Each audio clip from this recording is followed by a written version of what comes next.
ચાલો વિદ્યાર્થી મિત્રો,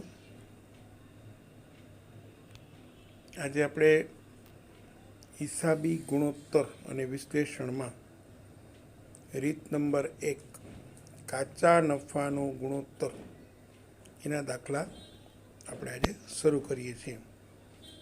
તો એમાં ટેક્સ્ટબુકની અંદર ઉદાહરણ નંબર 1 આપેલું છે. ઝેડએલ કંપનીની નીચે આપવામાં આવેલ માહિતીના આધારે કાચા નફાનો ગુણોત્તર શોધો. એમાં તમને માહિતી આપેલી છે વિગત 2016-17. વિગતમાં તમને વેચાણ અને કાચો નફો આપેલા છે. અહીંયા 2 વર્ષની તમને માહિતી આપેલી છે. 1 વર્ષની વિગતને આધારે પણ દાખલો પૂછી શકાય છે. તો હવે આ દાખલો આપણે કઈ રીતે ગણશું, બરાબર ધ્યાન આપજો. તો સૌ પ્રથમ આપણે શું કરવાનું, સૂત્ર મૂકવાનું. કાચા નફાનો ગુણોત્તર શોધવાનો છે, એટલે કાચા નફાના ગુણોત્તરનું આપણે સૂત્ર મૂકવાનું. આ રીતે સૂત્ર મૂકવાનું: કાચો નફો છેદમાં ચોખ્ખું વેચાણ ગુણ્યા 100. બરાબર છે. સૂત્ર મૂક્યા પછી આપણે 2 વર્ષની ગણતરી કરવી છે. જો 2016 અને 2017 માટેની ગણતરી કરવાની છે. તો શું કરવાનું, તો કે કિંમત મૂકવાની. બરાબર, સૂત્રની અંદર આપણે કિંમત મૂકશું એટલે આપણને ગુણોત્તર મળશે. તો સૌથી પહેલાં 2016 માટે કાચો નફો આપ્યો છે 1,20,000, ચોખ્ખું વેચાણ છે 4,80,000 ગુણ્યા 100. સૂત્રમાં જ છે. પહેલાં આ રીતે ગોઠવી દેવાનું. હવે કેલ્ક્યુલેટરનો ઉપયોગ કરી અને તમારે શું કરવાનું છે, તો કે 1,20,000 ગુણ્યા 100 એને ભાગ્યા 4,80,000 કરશો એટલે તમને જવાબ મળશે 25%. તો 25% એ કાચા નફાનો ગુણોત્તર કહેવાશે. એના પછી ટકાવારીની સાઇનિંગ કરવી જરૂરી છે. બરાબર. તો એ રીતે 2017 માટે આપણે ગણતરી કરી શકીએ. 2017માં પણ શું કરવાનું, સૌથી પહેલાં કાચો નફો 1,80,000, ચોખ્ખું વેચાણ 6 લાખ ગુણ્યા 100. બરાબર. તમે એ મૂકશો એટલે તમને મળશે, કેલ્ક્યુલેટરમાં ઉપયોગ કરીને 1,80,000 ગુણ્યા 100 ભાગ્યા તમે કરશો એટલે 30% તમને જવાબ મળશે. જવાબ તમારે શેમાં લખવાનો છે, ટકાવારીમાં દર્શાવવાનો છે. તો આ રીતે તમારે એની ગણતરી કરવાની છે. ગણતરી બહુ સરળ છે. સૂત્ર મૂકી એમાં કિંમતો મૂકવાની છે. એનો અર્થ એમ થયો કે સૂત્ર આપણને યાદ હોવું જોઈએ. જો સૂત્ર આવડશે તો દાખલો ઝડપથી આવડશે. હવે નીચે દાખલો પૂરો થઈ જાય પછી નીચે આમ લખવાનું. બરાબર. આમ કાચા નફાનો ગુણોત્તર 2016 માટે 25%, 2017 માટે 30%. તો આ રીતે આપણે દાખલો ગણી શકીએ. હવે જુઓ એક્ઝામ્પલ નંબર 2, ઉદાહરણ 2. બરાબર. ધંધાકીય એકમની નીચે આપવામાં આવેલ વિગતને આધારે કાચા નફાની ગણતરી કરો. તો એમાં રકમ આ પ્રમાણે આપેલી છે. વિગત 2016-17. એમાં આપેલું છે વેચાણ અને વેચેલ માલની પડતર. જો અહીંયા તમને કાચો નફો આપેલો નથી. બરાબર. તો સૌથી પહેલાં આપણે સૂત્ર મૂકવાનું. આ દાખલો જરા ધ્યાનથી જોજો.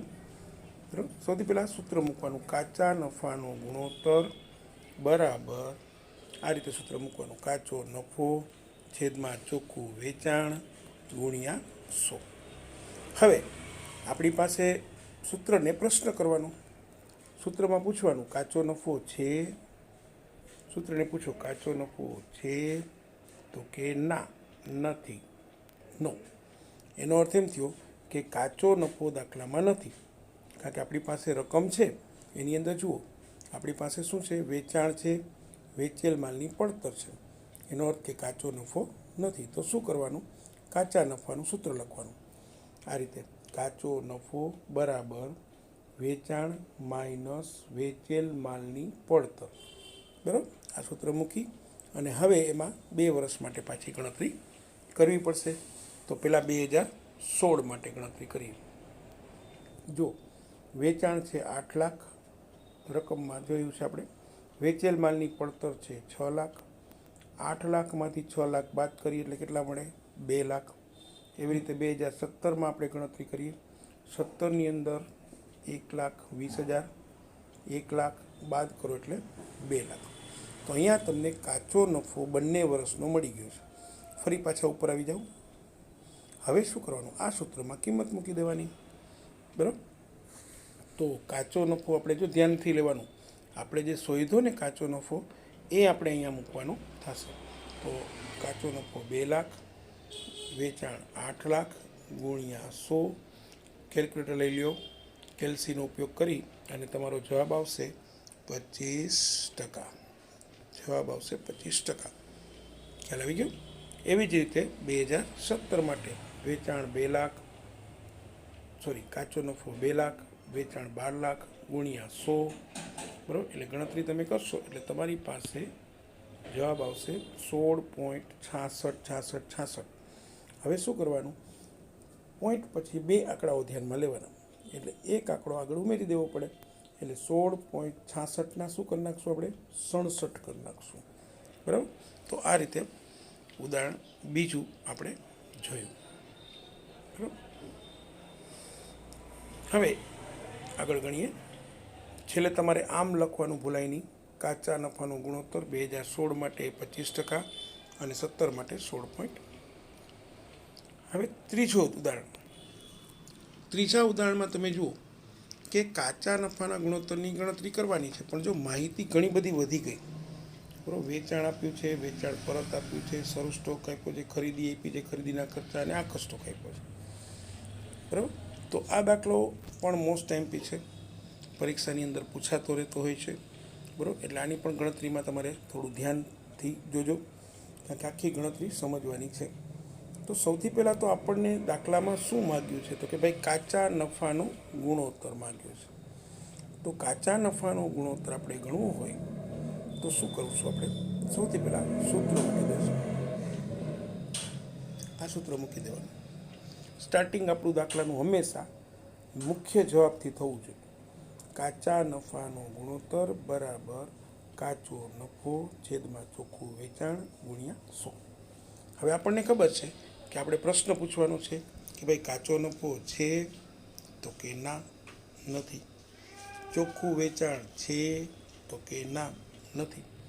નથી આપણી પાસે કાચો નફો, નથી આપણી પાસે ચોખ્ખું વેચાણ. તો મિત્રો આપણે દાખલો કેમ ગણશું? તો એક કામ કરીએ, અહીંયા થોડી જગ્યા મૂકી દેવાની. શું કરવાનું? 8 લીટી છોડી દેવાની. બરાબર? આ રીતે આટલે સુધી લીટી આપણે છોડી દઈએ. આટલી લીટી છોડી અને પછી તમારે શું કરવાનું છે? આ રીતે એક પત્રક બનાવવાનું છે. બરાબર? પત્રક દોરી લેવાનું. વિગત, પછી 2016 એના માટે 2 ખાના, 2017 એના માટે 2 ખાના. બરાબર? હવે એનું જે આખું જે આ ફોર્મેટ છે, આમ ફોર્મેટ સ્વરૂપે આપણે રાખ્યું છે એટલે આપણને ગણતરી સરળતાથી કરી શકીએ. તો સૌથી પહેલાં તમારે ફોર્મેટની અંદર વેચાણ લખી નાખવાનું. પહેલાં ફોર્મેટ બનાવી લેવાનું. બાદ વેચાણ પરત એટલે ચોખ્ખું વેચાણ. પછી વેચેલ માલની પડતરનું હેડિંગ આપવાનું. બરાબર? એ વેચેલ માલના પડતરનું હેડિંગ આપી પછી એમાં તમારે ગોઠવી લેવાનું શરૂ સ્ટોક પ્લસ ખરીદી પ્લસ ખરીદીના ખર્ચા. પછી એક લાઈન છોડી દેવાની. આ એક લાઈન છોડી દો. બરાબર? પછી લખો માઇનસ આખો સ્ટોક અને પછી લખો કાચો નફો. પહેલાં આ રીતે કોષ્ટક ડ્રો કરી લેવાનું. કોષ્ટક ડ્રો કર્યા પછી વિગતની અંદર મેં કીધું એ પ્રમાણે આખું ફોર્મેટ લખી લેવાનું. ફરીથી જો આપણે ફોર્મેટ જોઈએ, સૌથી પહેલાં વેચાણ, બાદ વેચાણ પરત, ચોખ્ખું વેચાણ. એટલે સૂત્ર જેવું થયું, પણ સૂત્રની બદલે આપણે કોષ્ટક સ્વરૂપે ગણશું તો આપણી સ્પીડ પણ આવશે, ઝડપથી જવાબ આવશે. બરાબર? પછી આગળ કોષ્ટક લખી લેવાનું. બરાબર? કે ભાઈ શરૂ સ્ટોક પ્લસ ખરીદીના ખર્ચા માઇનસ આખો સ્ટોક. બરાબર? અને કાચો નફો. આવું ફોર્મેટ આપણે બનાવી અને હવે રકમમાં જોવાનું. હવે રકમ તમારી પાસે રેડી જ છે. જો એમાંય લગભગ બધું ક્રમમાં આપેલું છે. તો ફટાફટ આપણે બધું ગોઠવી દઈએ. તો સૌથી પહેલાં વેચાણ જોતા જજો. બરાબર? વેચાણ બરાબર 2016માં 10,20,000, 2017માં 15,50,000. બરાબર. પછી આવશે વેચાણ પરત, તો વેચાણ પરત બાદ થશે, બાદ વેચાણ પરત, પેલામાં 20,000, 16માં 17માં 50,000. બરાબર. આ રીતે બંને મૂક્યા. જો અહીંયા મૂક્યું આપણે પહેલા ખાનામાં મૂકવાનું. હવે કેલ્ક્યુલેટરથી એની બાદબાકી કરી અને બહારના ખાનામાં એટલે કે બીજા ખાનામાં રકમ લઈ લેવાની. એને કહેવાય ચોખ્ખું વેચાણ. શું કહેવાય? ચોખ્ખું વેચાણ. બરાબર. વેચાણ ગોતી લીધું છે. હવે આપણે મુખ્ય હેડિંગ જે આપણું છે વેચેલ માલની પડતર, એ આપણે ગોતવાના છે. વેચેલ માલની પડતરમાં આપણે ફોર્મેટમાં ગોઠવી રાખ્યું છે. બરાબર. શરૂ સ્ટોક પ્લસ ખરીદી પ્લસ ખરીદીના ખર્ચા, એક લીટી છોડી માઇનસ આખો સ્ટોક. તો હવે શું કરવાનું? રકમમાં ફરી પાછા આવી જાઓ. તો સૌથી પહેલાં શરૂ સ્ટોક લઈ લઈ 140, 160. બરાબર છે. જો 140, 160. પછી ખરીદી 6 લાખ, 8 લાખ. પછી ખરીદીના ખર્ચા 2 લઈ લીધા. હવે આ ત્રણેયનો સરવાળો કરવાનો. શું કરવાનું? સરવાળો. એટલે તમને મળશે 7,70,000 અને 10 લાખ. આટલું ક્લિયર થઈ જાય પછી માઇનસ આખો સ્ટોક. તો કે આખો સ્ટોક કેટલો છે? તો કે 160 અને 150. તો એ આખો સ્ટોક ગોઠવી દેવાનો, 160 અને 150. પછી 7,70,000માંથી 160 બાદ કરશો એટલે 6, 10. 10 લાખમાંથી આ બાદ કરશો એટલે 8,50,000, જે તમારે આઉટર કોલમમાં મૂકી દેવાના. હવે ખાસ સમજવાનું ધ્યાન આપજો. અહીંયા આપણે ચોખ્ખું વેચાણ કેટલું આવ્યું? તો કે 10 લાખ. બરાબર. પછી અહીંયા તમારે વેચેલ માલની પડતર કેટલી આવી? બરાબર. તો કે 6,10,000. એ બંનેની બાદબાકી કરવાની એટલે તમને મળશે કાચો નફો 3,90,000. બરાબર છે. એ જ રીતે અહીંયા પણ તમારે કરવાનું. 17 માટે 15 લાખ માઇનસ 8,50,000 એટલે 6,50,000. હવે આપણી પાસે કાચો નફો આવી ગયો છે, ચોખ્ખું વેચાણ પણ આવી ગયું. આમાં ધ્યાન એ રાખજો, વિદ્યાર્થીઓ રકમ લેવામાં ભૂલ કરે છે. ચોખ્ખું વેચાણ આ બે જગ્યાએ છે, જુઓ 10 લાખ અને 15 લાખ. બરાબર. અને કાચો નફો અહીંયા છે તમારી પાસે. બરાબર. 3,90,000 અને 6,50,000. હવે આપણે જે જગ્યા છોડી હતી એ જગ્યાની અંદર રકમ આપણે ગોઠવી દઈશું. બરાબર. તો કાચો નફો 3,90,000, ચોખ્ખું વેચાણ 10 લાખ ગુણ્યા 100. કેલ્ક્યુલેટરથી સાદુરૂપ કરો એટલે જવાબ આવશે